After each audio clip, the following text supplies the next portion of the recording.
Hey guys, Kiel here and you're watching Gamer, of course. Now, today I'm gonna discuss E3. It's only about a week and then E3 will hit the world again. The entire video game community and fan base have all their eyes hit to Los Angeles where E3 is gonna be. Of course in America. Yeah, so I'm gonna discuss that. My E3 predictions or dream scenarios. What I want from that edition of 2015. Now, a lot of stuff has already been announced, like in previous E3 or in other trailers. So the things that we definitely know are gonna be there, I'm not gonna discuss because we already know it's gonna be there. This is like what I'm hoping that will be announced, or what I like a real dream scenario. I hope they will bring out again something like that. So I'm gonna discuss the big three, and of course any other publisher that's definitely gonna be there. So I'm gonna start off with Nintendo because I'm a big Nintendo fanboy. Now we already know that Zelda won't be there at Nintendo's presentation. That's a bummer, because they gave us an amazing trailer last year that blew everyone away, and then they were like, Zelda's gonna be a game this year, but nope, it's delayed. Now the delay itself is not a problem, because more time for development means a better game finishing product, but still kinda sad that they don't show it off. That's a bummer. So yeah. Anyway, the other stuff we will definitely see is like Mario Maker and stuff like that, but I'm talking what I want from Nintendo to announce that hasn't been announced yet. First up, I want a new Punch-Out game. This is the one for the Wii.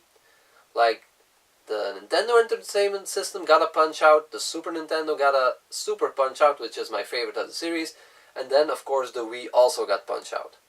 So I want now a Wii U Punch-Out. And it makes sense, because in Smash you have the character Little Mac, that's here, he's in Smash Brothers. He has an amiibo. So the next logical step would be a new Punch-Out game that's compatible with your Mac amiibo. You know, that just makes sense. These are fun sports games that I just really like. So yeah, Nintendo surprised me with this. Now, another thing that I think is really awesome is Mario Maker. Make your own Mario levels. When they announced it, everyone was like, of course, that makes a lot of sense. Why didn't they come up with this sooner? But hey, it's coming, so it's cool. So that of course got me thinking. How about a Donkey Kong Maker? You know, Donkey Kong also side-scroller, like levels from like the old art style of Donkey Kong, or like from the Super Nintendo. It would be cool. And then of course for the Wii and the Wii U, Donkey Kong side-scrolling style. You know, if it works with Mario, why not with Donkey Kong? Makes sense, right? It would be cool. So yeah, Nintendo, look at this. Make it happen. Now, another thing is a game I just recently acquired, but has been out for like a couple of years. It was released in 2013. Is Lego City Undercover. This is a Wii U exclusive. The Wii U needs more games. And this is a fun game that was released in 2013. That's over 2 years ago. So the guys who made this game, of course, had to build the engine, but yeah, there are a lot of Lego games, so you know, the technology is there. Like a 2-year development cycle for a sequel to this is possible, right? Is that like an IP that hasn't been announced yet? I hope so. Because it's a fun game, it's a fun character chase McCain. It also got a 3DS version. So make a sequel to this, and not only that, make sure Chase McCain is a DLC character for Smash Brothers. That would be cool, right? He would even get an amiibo. It would put him back in the picture, back in the spotlight, enough time to get a sequel to this one, then people were like, yeah, new game, hey, maybe a previous game, need to check that out. And like, hopefully it does, because it would be cool. Now, of course, like, will they announce something else, hardware specific? Because they already announced the new 3DS, which is like a normal 3DS but with a better processor, better 3D graphics. I would think like the next logical step is a new 2DS. Because 2DS is a thing. It's like a 3DS without the 3D. But if you just take like the core horsepower of the new 3DS and also put it in the new 2DS, it would make sense, right? So yeah, hopefully maybe they'll announce that.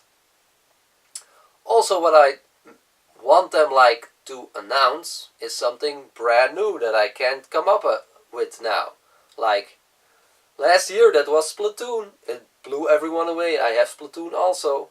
So do that again. Bring us a new IP that's like fun, colorful, and like that nobody expects that exists, and bam, there it is.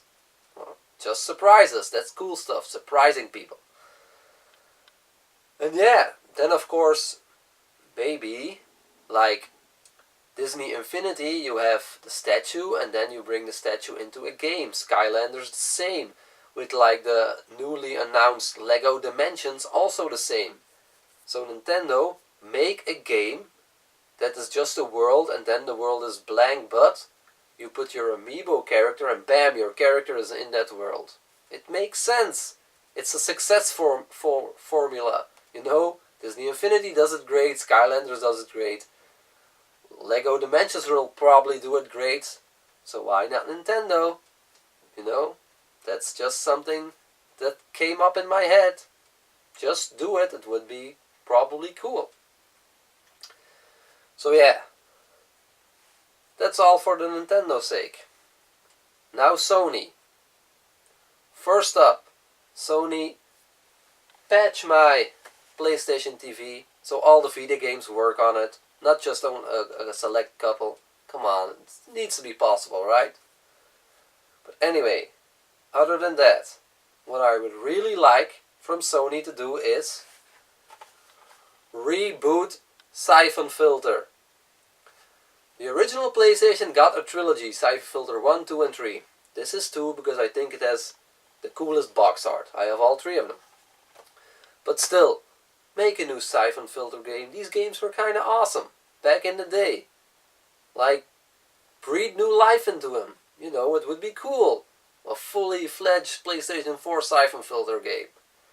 You know, that's just all that I want. Of course, also again, Sony surprised me with something I did not know exist. That's gonna be for all publishers, you know. Surprise us with something that doesn't exist. So yeah, this is what I want. Reboot.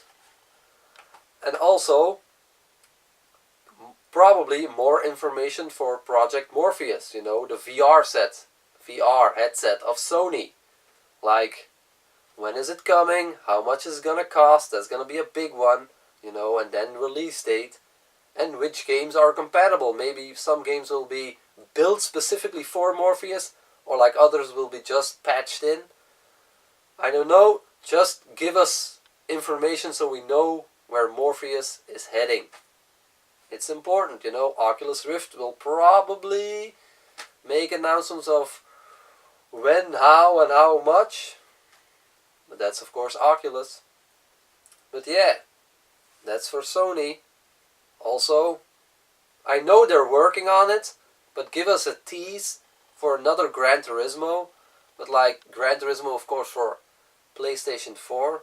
Why not even Gran Turismo for Vita? You did it for PSP. So Vita would also make sense. Of course, PlayStation 4 is a no-brainer. It's coming. But you know, a tease or a heads up, like an update, when or how, you know. It's always fun to know the racing fans. You know, you're working on it. We just want it. Make it happen. But take your time. You always do. So yeah. That's the Sony part. Now, Microsoft. First up, I'm a big racing fan. I know Forza Motorsport 6 is gonna happen. And they were like, we're gonna annualize the Forza Motorsport series. That's good and not good. I want them to take their time to develop a game. Of course, you have two studios, Turn 10 and Playground Games. But if they only have 2 years to develop a game, then the game isn't filled with content, and then they later all have to put everything with DLC to give more content, and that costs extra money when it needs to just be in the game when it launches. So, a good way to not like give the Turn 10 and Playground Games more development time is bring back Project Gotham Racing. Like, these were fun arcadey games for racing. Like 1 year Project Gotham, then a Forza Motorsport, then a Forza Horizon. More development time for all the studios. Of course you need a third studio for this one. But still, more development time for a game makes a better game. It just is what it is. More content, not behind a DLC paywall. I just hate that. You know? That's one. Also, like, back in the day, late 90s, Microsoft acquired Rare. And, like, the Rare games on Xbox have been hit and miss. Like, they did Banjo and Kazooie sequels on the Xbox. Those were fun. They did original content, like, other stuff, and, like, you know. But, like, the one thing that bugs me the most is that Rare kind of faded away and did like Connect stuff. And we don't want Connect games. We want cool Rare games. But most of all, I want a real successful reboot of the game. Of a specific game. Perfect Dark. Give me a real good Perfect Dark. Not Perfect Dark Zero. That was a crappy game. I want a good game of Perfect Dark. This game I played for hundreds and hundreds of hours. I was like a big fan of the original. And then of course I was pumped for Zero, and it kind of like was, oh god, why? Of course it was a launch game for the 360, but still. Come on guys, you got Rare people in there. Give us like cool stuff. Reboot this stuff. Yeah, Perfect Dark, man. Give me a new Perfect Dark. Hey, LG, no signal. Chips. Like, yeah, that's Microsoft. Also, like, give us more information about the HoloLens. How are we going to integrate it with Xbox? Or not just Windows 10 that's coming, you know? Also, again, original IP. We know the stuff that's coming. That's all good and cool. But surprise us again with something like, hey, this is coming out. You didn't know it was a thing. And not only that, if you surprise us with a game, like at E3 announce it and then in the fall or like in the first quarter of next year release it, not like previous games like, hey, here it is, and next E3, here it is again, and another E3 after that, like, then it's finally coming. Like, teasing a game is good, but if you, like, give us something that's has a closer release date than 2 or 3 years in advance, because then like we keep waiting, and then like is it finally coming? But yeah. Anyway, new IP, Microsoft, you can do it. And then I want to talk about something like that kind of bugged me a lot, that I know is definitely coming this year in the Ubisoft booth, is Rainbow Six Siege. Like in 2011 or 2012, Ubisoft released a trailer for next Rainbow Six game that was like dark and gritty and like story driven.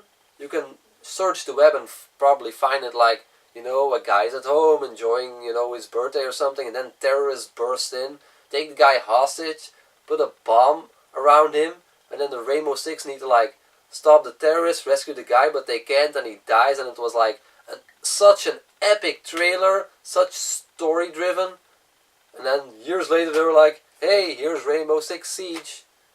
You know, it looks cool and all, but it's only a multiplayer game. No single player. I want single player Rainbow Six games. Come on, Ubisoft. Really? The biggest problem with a game like Siege is if the servers go down, your game will probably be worthless because it doesn't have an offline mode. This doesn't need to connect to the internet, and I can still play and enjoy Rainbow Six. So that's my biggest issue at the Ubisoft booth, probably, or announcement. Make a Rainbow Six game that you promised us like in 2011, 2012. The single player, story driven Rainbow Six. The Vegas ones were awesome. Give me more of that. But yeah. Anyway, Ubisoft. Then a game from Codemasters. I don't know. There's not a lot to be found on the web. If the sequel is in development, it probably is, but it's been a long time. Operation Flashpoint. I really like this game. It makes you feel like a real soldier. Every bullet is lethal. Like, come on, Codemasters, a sequel to this. I know from Operation Flashpoint Dragon Rising to Red River was a couple of years. So yeah, take your time to develop, but give me a sequel to this. I thought with all the Call of Duties and Battlefields and all that stuff coming out, I enjoyed this one a lot. I think it was the same year that like Battlefield 3 and Modern Warfare 3 came out or something around that period, and they both were like in the single player story. That they did it for me as a first person shooter player. And then this came out, and I like really fucking enjoyed this one. I think it's an awesome game. Luckily, like, it came out because Modern Warfare 3 was like, been there, done that, you know, the whole epicness and everything explodes. This is more gritty and realistic. Yeah, it didn't have animation of you getting in and out of a vehicle, but like, in Call of Duty, I'm standing like 2 meters of a guy shooting him. Like here, it's like 500 meters or more, like in real life battlefields, you know. So yeah, Codemasters, give me a sequel to this. I love this game. Yeah, then of course, we know what all the other stuff is coming, like a new Call of Duty, Star Wars Battlefront, all that stuff. Now, let's talk Steam. Steam doesn't really have a booth at E3, but hardware manufacturers are going to show off their Steam box, which I think is very interesting. So I'm really looking forward to like the hardware specs of the Steam box, pricing, release dates, and how everything of that is going to roll out, and maybe even specific games for the system by Steam. Then of course, Facebook will be there with Oculus Rift. You know, the VR headset that got kickstarted, then got bought by Facebook. Everyone was pissed, but still everyone's excited that it's coming. They've been like showing off the Oculus for years now. Like, when is the retail versions coming out? And most important, how much is gonna cost and with what systems is gonna be compatible with. That's a big one. But yeah, I'm really looking forward to that, and like what other companies will bring like in the VR world that we're gonna face in the next couple of years. It's exciting.